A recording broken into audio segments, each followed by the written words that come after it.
ये Hershey and chase experiment. इससे पहले हमने पढ़ा था biochemical characterization of transforming principle. तो अब ये हमारा एक टॉपिक चल रहा है सर्च फॉर जेनेटिक मटेरियल। उसमें डिफरेंट साइंटिस्ट ने एक्सपेरिमेंट किया कि जो जेनेटिक मटेरियल है वो कौन सा बायोमोलिक्यूल है। इससे पहले हमने दो एक्सपेरिमेंट्स पढ़े हैं। पहला एक्सपेरिमेंट ट्रांसफॉर्मिंग प्रिंसिपल, फिर दूसरा biochemical characterization of transforming principle, और तीसरा जो एक्सपेरिमेंट है वो यहाँ पर है हर्शे एंड चेज एक्सपेरिमेंट। तो इससे पहले जो दो एक्सपेरिमेंट्स थे उन दोनों एक्सपेरिमेंट्स से ये साबित नहीं हो पाया कि जो जेनेटिक मटेरियल है वो कौन सा बायोमोलिक्यूल है।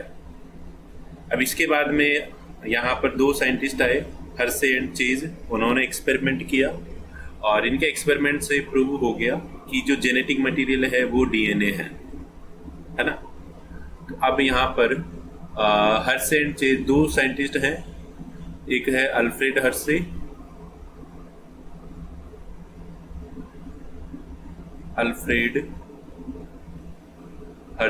And Martha chase. Alfred Hershey and Martha chase, ये दो साइंटिस्ट थे। इन दो साइंटिस्ट ने ये एक्सपेरिमेंट किया, ठीक है। कब किया? इन 1952 में ये एक्सपेरिमेंट किया इनके द्वारा। अब इन्होंने अपने एक्सपेरिमेंट में क्या किया? इन्होंने क्या लिया? बैक्टीरियोफाज। ये जो बैक्टीरियोफाज है वो क्या होता है? एक तरह का वायरस। क्या होता है? एक वायरस जो किसको इन्फेक्ट करता है? बैक्टीरिया, है ना। तो बैक्टीरियोफाज इन्होंने लिया। कौन सा बैक्टीरियोफाज लिया? उसका नाम है T2। और इस बैक्टीरियोफाज से इन्फेक्ट कराया किसको? इकोलाई सेल, है ना। बैक्टीरियोफाज का यूज किया और इन्फेक्ट किया इकोलाई सेल को इस बैक्टीरियोफाज से, है ना। तो infected E coli with this bacteriophage.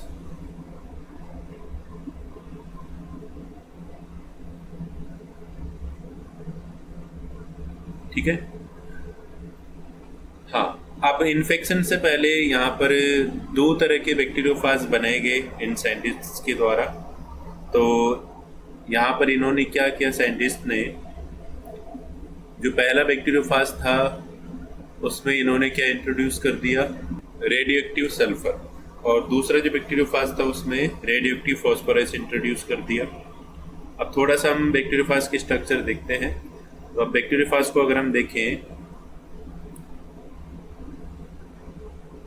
तो बैक्टीरियोफाज में बाहर की तरफ एक प्रोटीन से बना हुआ क्या रहता है? कैप्सूल, है ना। प्रोटीन से बना हुआ बाहर की तरफ क्या होता है? कैप्सूल।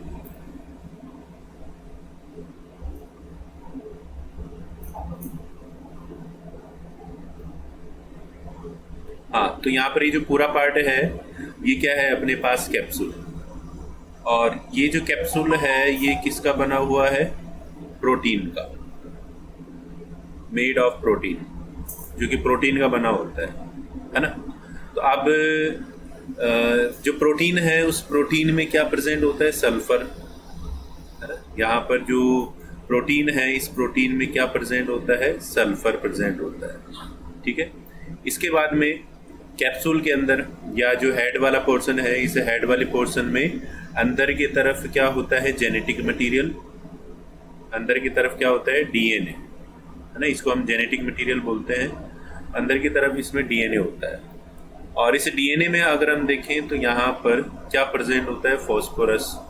अब ये नॉर्मल होता है। यहाँ पर ये जो बैक्टीरियोफाज है इसमें जो सल्फर और फॉस्फोरस है ये नॉर्मल होता है, ठीक है। अब इसके बाद में यहाँ पर जो बैक्टीरियोफाज है उनको ग्रो किया गया, है ना। पहले इन्होंने क्या लिया? रेडियोएक्टिव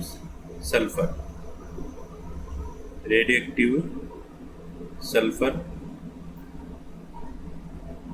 इस रेडियोएक्टिव कंटेनिंग न्यूट्रिएंट मीडियम में बैक्टीरियोफाजेस को ग्रो किया गया, है ना। तो उन बैक्टीरियोफाजेज में क्या इंट्रोड्यूस हो गया? रेडियोएक्टिव सल्फर, ठीक है। तो यहाँ पर bacteriophage grown into culture medium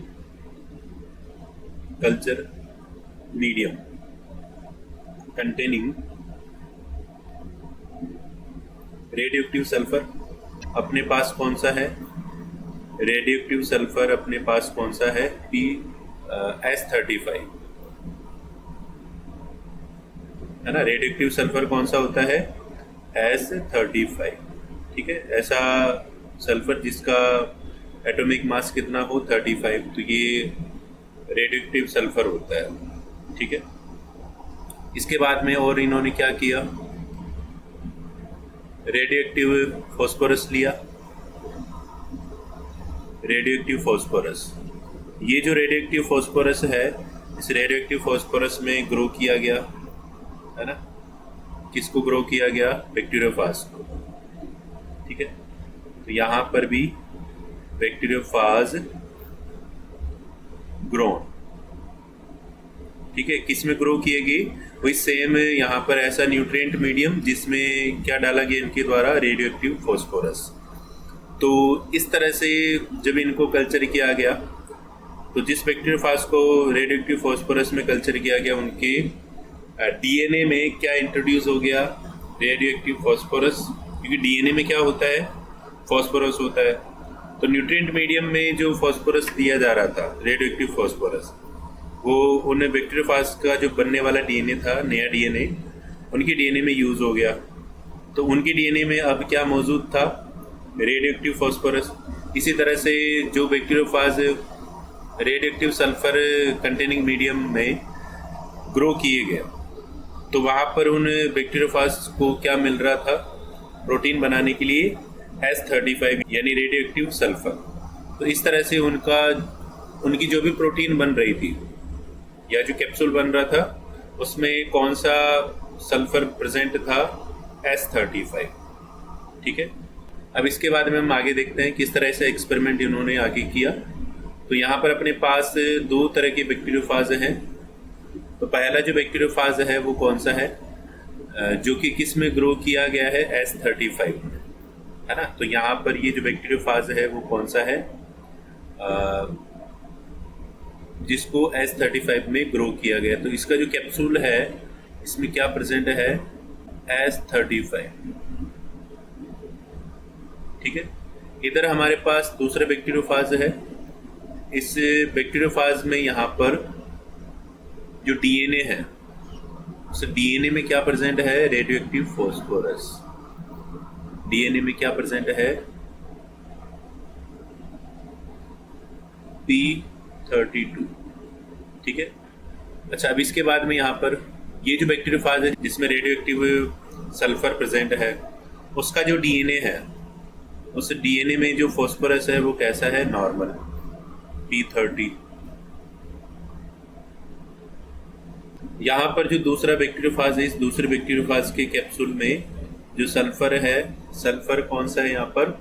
S32। ठीक है, तो यहाँ पर जो P30 और जो S32 है ये नॉर्मल सल्फर है, और जो S35 और P32 है ये रेडियोएक्टिव सल्फर है। इस वाले बैक्टीरियोफाज में रेडियोएक्टिव सल्फर किस में प्रेजेंट है? इसके कैप्सूल में, जो कि प्रोटीन का बना हुआ है। और इधर जो रेडियोएक्टिव फॉस्फोरस है वो किस में प्रेजेंट है? यहाँ पर डीएनए। अब क्या किया गया? सबसे पहली जो स्टेप है यहाँ पर, सबसे पहली जो प्रोसेस है वो क्या की गई? इन्फेक्शन। इधर भी क्या किया गया? इन्फेक्शन। अब इसमें क्या किया इन साइंटिस्ट ने? ये जो बैक्टीरियोफाज है, इन बैक्टीरियोफाज से इन्फेक्शन कराया गया है ना। और इन बैक्टीरियोफाज ने किसको इन्फेक्ट किया? E coli cell. यहाँ पर जो अपने पास सेल है, कौन सा बैक्टीरिया है? इकोलाई। ठीक है, इधर भी अपने पास कौन सा बैक्टीरिया है? इकोलाई है ना। अब ये जो बैक्टीरियोफाज है ये किसको इन्फेक्ट कर रहा है? इस इकोलाई को। और हमें ध्यान रखना है, जब भी कोई बैक्टीरियोफाज किसी बैक्टीरिया को इन्फेक्ट करता है, उस बैक्टीरिया में वो अपना जेनेटिक मटेरियल जो डीएनए है वो ट्रांसफ़र करता है ना। तो यहाँ पर दोनों ही कंडीशन में जो बैक्टीरियोफाज है उसने अपना क्या ट्रांसफ़र किया, डीएनए, है ना। इधर इसने क्या ट्रांसफ़र किया, इन्फेक्शन की प्रोसेस के दौरान अपना डीएनए। इधर भी यहाँ पर जो बैक्टीरियोफाज है इसने अपना डीएनए ट्रांसफ़र किया इन्फेक्शन की प्रोसेस के दौरान। अब इसके बाद में ये जो पूरा डीएनए है ये किस में चला गया, इन इकोलाई सेल्स के अंदर, ठीक है।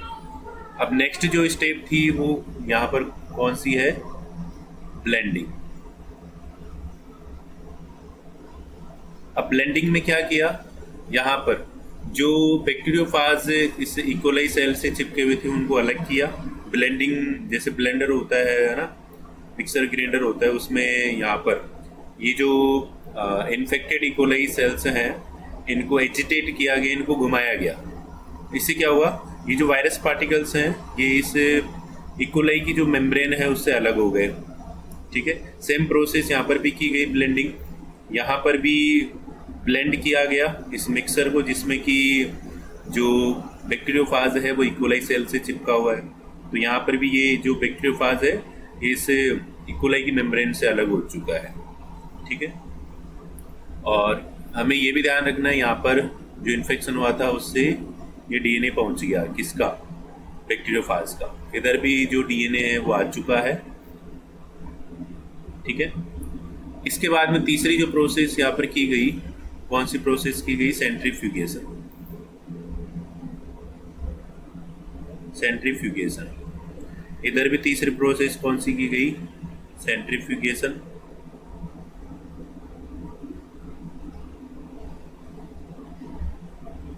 अब सेंट्रीफ्यूगेशन में यहाँ पर क्या किया, सेंट्रीफ्यूगेशन में यहाँ पर जो मीडियम है, जिस मीडियम में ये इन्फेक्शन की प्रोसेस चल रही है ना, उस मीडियम को इन्फेक्शन के बाद में, ब्लेंडिंग के बाद में उस मिक्सचर को घुमाया गया, तेजी से घुमाया गया हाई स्पीड पर, ठीक है। तो क्या किया जाता है यहाँ पर, जैसे टेस्ट ट्यूब है, उस टेस्ट ट्यूब में ये मिक्सचर जिसमें बैक्टीरियोफाज और इकोलाई सेल दोनों प्रेजेंट है, उसको जो सेंट्रीफ्यूज मशीन है उसमें घुमाया जाता है, ठीक है, टेस्ट ट्यूब को जिसमें ये प्रेजेंट है। तो अब क्या हुआ, यहाँ पर ये अपने पास टेस्ट ट्यूब है और इस टेस्ट ट्यूब को जब घुमाया गया तो यहाँ पर जो मिक्सर में जो भी पार्टिकल्स प्रेजेंट है वो अपनी डेंसिटी के अकॉर्डिंग अरेंज हो जाते हैं। तो जो लो डेंसिटी वाले हैं वो ऊपर की तरफ आ जाते हैं और जो हाई डेंसिटी वाले हैं वो नीचे की तरफ आ जाते हैं। तो यहाँ पर जो वायरस पार्टिकल्स थे वो ऊपर की तरफ आ गए, ये जो वायरस पार्टिकल्स थे जो कि लो डेंसिटी के होते हैं वो ऊपर की तरफ आ गए और जो इकोलाई सेल्स हैं वो नीचे की तरफ आ गई, है ना। तो अब इस टेस्ट ट्यूब में क्या देखा गया, ये जो सुपरनेटेंट है, सुपरनेटेंट का मतलब जो ऊपर की तरफ आया है ना। तो यहाँ पर ये सुपरनेटेंट है और इस सुपरनेटेंट में क्या देखा गया, यहाँ पर रेडियो एक्टिव सल्फर। इन सुपरनेटेंट में क्या प्रेजेंट था, रेडियो एक्टिव सल्फर। यहाँ पर रेडियो एक्टिव सल्फर प्रेजेंट था, ठीक है। और यहाँ पर नीचे की तरफ क्या है, पैलेट, ठीक है।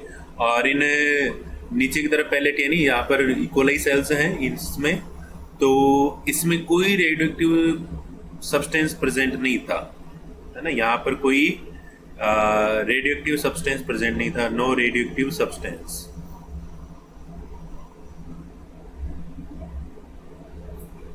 ठीक है।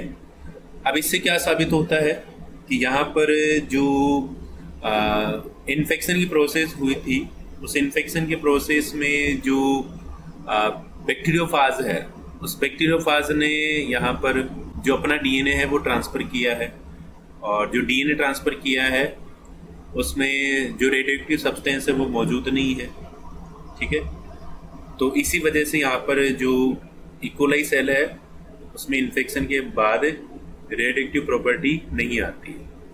अब एक चीज़ और ध्यान रखनी है, इससे और क्या साबित होता है कि अगर यहाँ पर जो बैक्टीरियोफाज है उस बैक्टीरियोफाज ने अपना प्रोटीन ट्रांसफ़र किया होता, ये कैप्सूल ट्रांसफ़र किया होता इसी इकोलाई में। तो इस इकोलाई में हमें क्या देखने को मिलता, रेडियो एक्टिव प्रॉपर्टी। तो यहाँ पर रेडियो एक्टिव प्रॉपर्टी ये जो इकोलाई सेल्स हैं वो शो नहीं कर रही है ना। इसके बाद में सेम प्रोसेस यहाँ पर की गई, सेंट्रीफ्यूगेशन। तो सेंट्रीफ्यूगेशन के बाद टेस्ट ट्यूब में क्या देखा गया, तो यहाँ पर जो नीचे की तरफ पैलेट, और इस पैलेट में यहाँ पर क्या प्रेजेंट थे, इकोलाई सेल्स, और ऊपर की तरफ क्या प्रेजेंट थे, इसमें बैक्टीरियोफाज सुपरनेटेंट।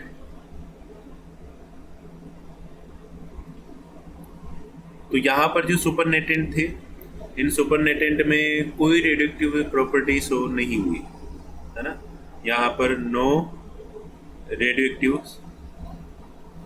सब्सटेंस, ठीक है, प्रॉपर्टी शो नहीं हुई। और जबकि यहाँ पर जो पैलेट है उस पैलेट में क्या शो हुआ, रेडियोएक्टिव प्रॉपर्टी, ठीक है। अब ये जो यहाँ पर इकोलाई सेल्स में जो रेडियोएक्टिव प्रॉपर्टी आई है, ये कहाँ से आई है, तो देखो यहाँ पर जो बैक्टीरियोफाज है वो इन्फेक्शन के दौरान क्या ट्रांसफ़र करता है, अपना डीएनए, वही बैक्टीरियल सेल में। तो इसके डीएनए में क्या प्रेजेंट था, P32, जो कि रेडियोएक्टिव फास्फोरस है। तो जब डीएनए ट्रांसफ़र करता है तो ये जो P32 है ये भी इसमें ट्रांसफ़र हो जाता है डीएनए के साथ, इस इकोलाई सेल में।